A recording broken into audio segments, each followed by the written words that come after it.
Hello everyone, in this video I'll be showing you a level 20 Circle of the Shepherd Druid subclass mod build in Baldur's Gate 3. This is made by IncogneatoBurrito. It's really cool. You get different spirit summons here which lets you summon different companions in like wolves or even a flume which can empower your team with healing and also stopping targets from turning invisible. Another cool feature is you get the Guardian ability here, Faithful Summon, so whenever you get downed, 4 dire wolves will come to your aid and help you out. Really cool mod, so I can't wait to break this all down for you here, starting with level 1.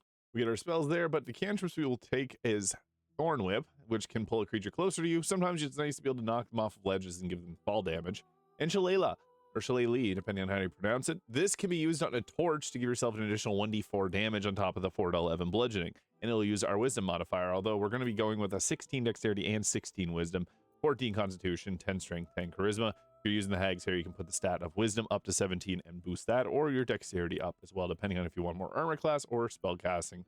Now, level 2 is when we get to choose a subclass, and here's when we ended in the Circle of the Shepherd, which is from Xanathar's Guide to Everything D&D 5th edition, which IncogneatoBurrito did a fantastic job of adapting. So with this, you get the Speech of the Woods, you get a free version of Speak with Animals, Always Prepared.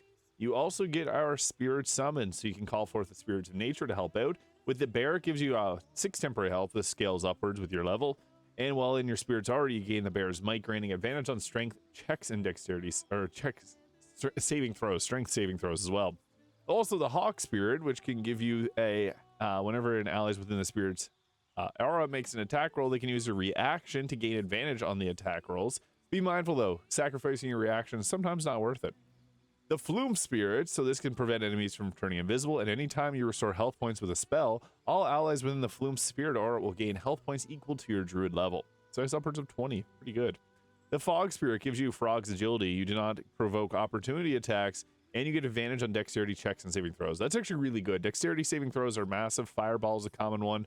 And the Wolf Spirit here, which will give your team 3 meters of extra movement speed, and advantage on attacks versus an ally within 3 meters of the target. So setting up your advantage really easily. These are all bonus action abilities. We also got our wild shape abilities there. So for prepared spells, I would recommend grabbing the Healing Word spell. Create Water is nice if you got a Thunder Lightning team, or Lightning or Cold team. We'll go with Thunder Wave. Longsword is nice for the increased movement speed for the entire team, and it kind of fits the theme of this build. We'll go with Fog Cloud as well. And something else like Fairy Fire can be nice to set up your team, or again, Create Water is useful too, because you can double lightning and cold damage. At level 3, we can take off some of these spells here, as there's some better ones with Hold Person and Spike Growth being available now. Spike Growth's great for crowd control, especially at this level. Level 4 gives us the Deep Rathe form. We can take another cantrip so we can take Guidance. And for the feat, I would recommend grabbing an increase to our Wisdom here. Alert is also good for the +5 initiative or an increase to your dexterity. I think the Wisdom is the best choice here, so that's what I'll be going with. And then at level 5, we get our improved Wild Strike, so we can make an additional attack while in our wild shape if we wanted to. Then we also get access to a bunch of different spells here at level 3. So Plant Growth's great because it doesn't require concentration and it's crowd control. Sleet Storm is also really nice, and Call Lightning can be good damage as well. The thing with Sleet Storm is you can stop enemy concentrations, which can be very useful. Level 6 gives us the Mighty Summoner. The creatures you summon are more resilient than normal. Your summons increase their hit point maximum by an amount equal to your proficiency bonus plus your druid level. And on top of that, their attacks become considered magical, so they overcome resistances. We also get Owlbear and Panther wild shape forms. And with this, we also get another choice of spell with nothing super useful. I mean, Passive Trace can be good for stealth, so we can take that. At level 7, this is when we can take off Passive Trace and add in some of the more powerful spells that we get here. There's a lot that we want. Level 4 is a huge power spike for the Druid because Woodland Being, it's a summon with a summon, and this can hold Spike Growth for us, so we can remove Spike Growth. Minor Elemental, 2 Ice Mephits are really good. Fire, Wall of Fire, obviously a useful spell, and Ice Storm creates difficult terrain without requiring concentration. Confusion's also a nice spell. Grasping Vine can pull enemies towards it and increase difficult terrain, so this can be a good one too if you don't have a bonus action that you're already using. And Confusion's another nice spell. As mentioned, there's a lot of level 4 spells for the Druid that are powerful. So we'll now add in Confusion there. And for our feat, I would recommend boosting up the Wisdom even further, or boosting up your Dexterity, or Alert. Again, those 3 are the kind of top choices, depending on what you find you need. I like Alert, but taking Wisdom up to 20 is good too. At level 5, we get our Major Elemental, or just regular Elemental, and Insect Plague, which is nice because we can create difficult terrain with this and deal piercing damage. Contagion's interesting because you make targets vulnerable to all damage types, and you can do this outside of combat, and it doesn't count as a hostile attack unless you miss with it. So if you hit with this, you can actually apply a poison on target, and after 3 turns, it'll apply. So it's 18 seconds worth of time. Level 10, we get 2 attacks in our wild shape. We also get the subclass feature Guardian Spirit. When a creature you summon ends its turn in the Spirit Totem Aura, it will gain health points equal to half your Druid level. And you get summons with this as well, which I'll show off. And at level 10, we also get the Dilophosaurus form, which can spit corrosive acid at targets, reducing the amount of armor class that they have. And we'll just go with, I guess, Mass Cure Wounds. Not a bad one, because we do have that extra healing aura that we got. Now, level 11 adds level 6 spells, and Sunbeam's pretty useful, because you can blind a bunch of targets all at once. But I also like to have Hero's Feast. That can go really good for boosting up the amount of health that your team gets.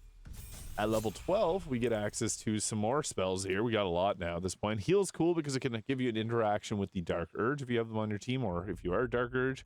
Hero's Feast is just really good, though, so we'll go with that. And we'll take Alert now for the +5 initiative at level 12. Now, this is where we normally cut off, but I'm going to show you the level 20 version of this. If you're only going to level 12, that is okay as well. I'm just going to show off the extra bonuses that you do get. Wall of Thorns is not bad. It creates Entangling Vines. I don't typically use that spell often, but it can be decent. Now we got more spell slots. At level 14, Faithful Summons. When you're in danger, loyal nature spirits come to your aid in the form of 4 dire wolves. Once per long rest, these dire wolves will be summoned anytime you are downed and incapacitated. Pretty useful. And we'll go with another choice in spell here. I guess we got pretty much everything we want. Blade's not bad if you need an extra damage source against targets that are not resistant to necrotic. Level 15 gives us a level 8 spell slot. Yippee. I guess we'll take Ice Knife there. If we get silenced, gives us an option. Level 16 gives us another feat. And at this point, you can take Spell Sniper and give yourself Eldritch Blast if you really wanted to. Warcaster's not a bad choice either. And also, it's not a bad choice to go with and increase your dexterity. Or the Tough feat, which will give you an additional 2 health per level, so it's 40 extra health points. Level 17 gives us a level 9 spell slot. And we'll take, I guess, Heal there. It's a good amount of extra healing. Level 18, just another level 5 spell slot at this point. And then we already got every spell that we want, basically. So you can take anything you want here if you wanted to go with something a little bit earlier on in the list. Level 19 gives us another feat and another spell here. And I would recommend going to the Dexterity improvement to 20 or taking the Tough feat. However, you do have that cool ability once per long rest where if you go down to 0 health points, you can give yourselves all those wolves to save you. So you don't really need the Tough feat if you don't want it. And I guess for the final level here, or I guess we have one more level here. We'll go with Contagion. Not crazy good. We already got everything that we want. And level 20, again, you can prepare these spells anytime, so you don't have to worry too much about what you picked. And if you're curious about this outfit, it is the Woodland outfit by Ren. It's available only on PC at the current moment, but it has these cool antlers as well as this dyeable outfit. It can also come in a dark green. And as for gear, the Hood of the Weave is probably the best in slot here, giving us increase our spell save DC and spell attack rolls. Earlier on in the game, that had a Storm Scion power is great because it gives you Arcane Acuity, adding to your overall spell save DC. With things like your Thunder Wave, which is really the only spell here that'll proc that, but it's a level 1 spell. And Gloves of Belligerent Skies also works well, because if you do Thunder, Lightning, or Radiant damage, you apply Reverberation on the target. Alongside the Boots of Stormy Clamor, that can be pretty useful. And then also using the Coruscation Ring, which will apply Radiating Orbs, which is a condition if you're lit up, so if you're not in darkness.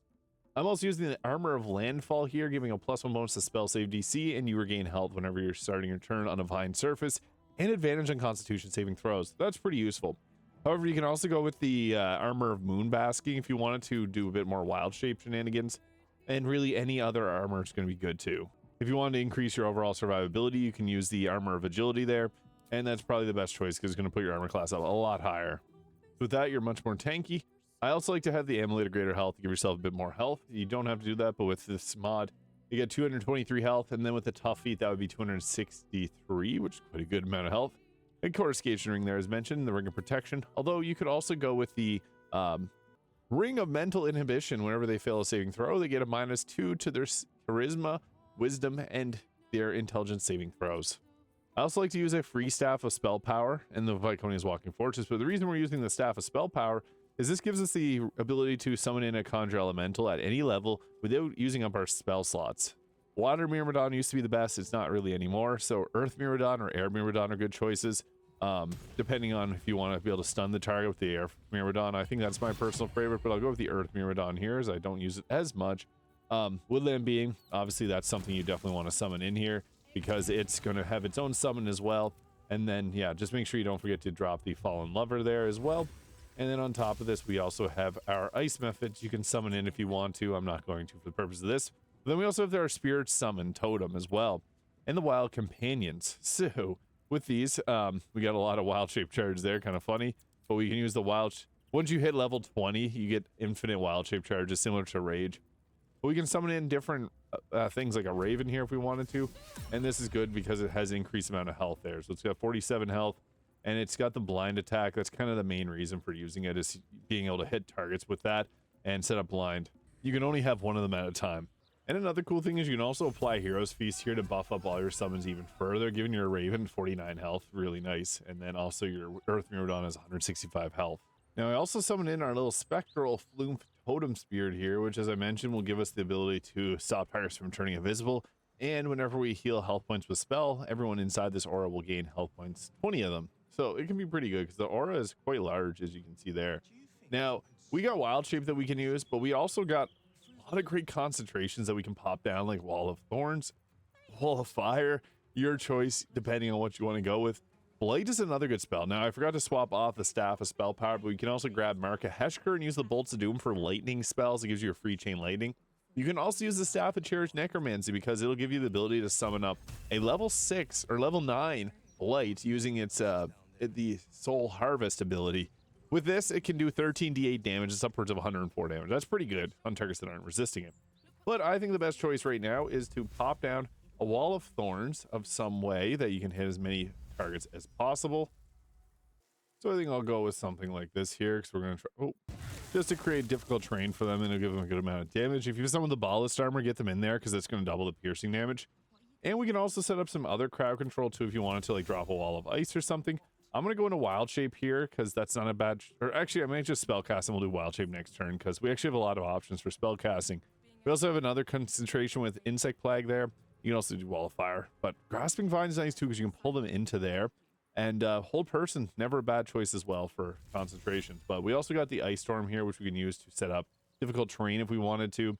But we also have got lots of other options too. So I think I'll try to pop a Thunder Wave here. With the Thunder Wave, we can always push people off of ledges, which is really good. So we see this here. We might be able to hit 3 people off of a ledge. We'll try and aim that there. We can always upcast it too if we want to deal a little bit extra damage as well. So we'll go with this here. Yeah, we might be able to knock 4 of them off of the ledge. We were able to knock 3. That's perfect. And we apply Radiating Orbs on that other target. So that got a few of them out of our hair. And then we can go with a Grasping Vine here, which is nice because then it's also going to be able to pull enemies in and creates more difficult terrain. So pretty useful. And every turn they're going to continue to take damage from the Wall of Thorns there. They'll also attack the Grasping Vine. So that's another nice thing about that. It's a bonus action. They'll draw attacks from your team as another summon.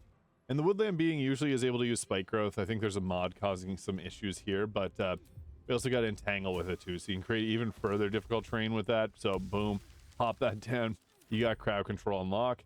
Our thing here can do the Grasping Pull, so you can pull enemies towards here, which is pretty nice. So if you wanted to grab someone and bring them in through the piercing vines, you got that option there. I accidentally clicked on the ground. But yeah, that's one of the nice things. We also got a Raven here, which doesn't do a lot of damage, but it can blind targets. So we can run that up here. This target here already has Radiating Orbs on them, so they're likely to not hit. And we've blinded them. Perfect. That's exactly what we want a Raven to do. It does get an extra attack too, which is quite nice from the from our ability there. So you can then go ahead with another blinding attack. Pretty good. And we'll end her off there. So pretty useful. And our Woodwode can further contribute to the crazy amount of crowd control that we got with Entangle. So it can create a big area of effect, difficult terrain. That's why the the Land Druid robes are good, because you can create a lot of 1d4 healing, despite that not being a whole lot. And we also got our Element Myrmidon here, which normally has a ability to teleport, but that's, for some reason, I'm having some issues, I guess. But the Thunderbolt Strike there, pretty useful. It missed, unfortunately. And then we can use the, I guess, the Burrow attacks or Mucked Metal, increasing its armor class. So with this, you can use these abilities to give yourself some extra damage here. I'll use it to buff the character up and give it more armor class. And then you can also move your Flume around, which will move the radius. So if you find that you need to heal more targets, you can pop it around with that. And the Woodwode got a nice attack off there, doing 15 damage. Is something. And yeah, they got grabbed by the Grasping Vines there. Conjure Elemental, we can always shut that down, or Sonic Backlash, we got a lift abilities that's sometimes enough just for that level 5 to take an enemy out, which is pretty nice. And we got hit with Command. Unfortunately, it hit our Woodwood, but it didn't hit us, so that was pretty good too. And now on our turn, so yeah, there's a lot that we've already got accomplished here. I'm going to go Wild Shape in just a moment, but we got, again, multiple crowd controls that don't require concentration between plant growth and Wall of, or Ice Storm here. What's nice about Ice Storm is it can hit a lot of targets and then makes difficult terrain by making them slip and summons more guards in there if you take out civilians. But the thing with this is now we got our Wild Shape to focus on. So we can go into the Owlbear form. That's my personal favorite. Panther form's pretty good too, but that's going to take up our entire action, so that's just something to keep in mind. And then we got all of the special attacks there whenever we're in a Wild Shape. Probably should use the bonus action first. And we'll use our Yoink attack here, which is great because you can go whoop and pull them in, making them take even further damage from the Wall of Thorns. And our trusty Raven can always go around. Again, anyone that's got radiating orbs is going to have a less likely chance of hitting, and then blinding them will give them disadvantage, making them extremely less likely to land. So we can just go around with the Raven and proc and multiple blinds off on targets that's 2 more blinded, so disadvantage on their attack roll. And they again took 18 damage standing up in this Wall of Thorns. Perfect. They may even attack the Grasping Vine. Yep, they did, which is fine. For a level 4 spell slot, it served its purpose. It absorbed 2 attacks and pulled someone in for extra damage. And we're back to our Earth Myrmidon here, so we can go ahead doing Thunderclap attack, and then it also can do the burrow there too if you wanted to. And we are an Owlbear, so we're going to go in and use our claw attacks, which can push targets around or take them out in one shot with 28 damage on that there. Pretty good. And then our Owlbear will just go around doing melee attacks. It has this and it's got the Enrage there as well, which does oddly enough use a rage charge, which we don't have. But you also have the Rupture attack there too. I think I have some issues with some of my mods here, but yeah, this is pretty strong. So we'll then take our Owlbear over here. There's one more target that we can go after. We still have our haste up, so it's 3 attacks per action. We're basically one-shotting them there, which is pretty funny. But they're all in an area that I can't touch them at, so I guess we'll just end her here. And every turn, your Raven is just going to go after attacking and trying to blind targets. It actually has a pretty decent chance of blinding. Normally the Raven doesn't, but we've hit blind every single time now, so it's really good. I think at this point it's fine to go out of Wild Shape. You have an extra 112 health, which is really nice, but we have a lot of other benefits once we lose our health. So the nice thing is leaving Wild Shape does not cost an action, so you can go back to spell casting here. And we want to drop our Wall of our Ice Storm here, because this is able to hit multiple targets here. And the nice thing about Ice Storm is it's always going to create a difficult terrain for the enemies there, so that can be useful. And then we can also reapply our Wall of Thorns into another location if you find it's going to be more beneficial over that way. Or we can always go crazy and upcast a go with an upcast version of Ice Storm here, which gives an additional 1d8 bludgeoning damage. So that's not massive, but it's enough to give extra damage. And sometimes if you can line it up well, it's worth doing because it's going to hit a large number of targets.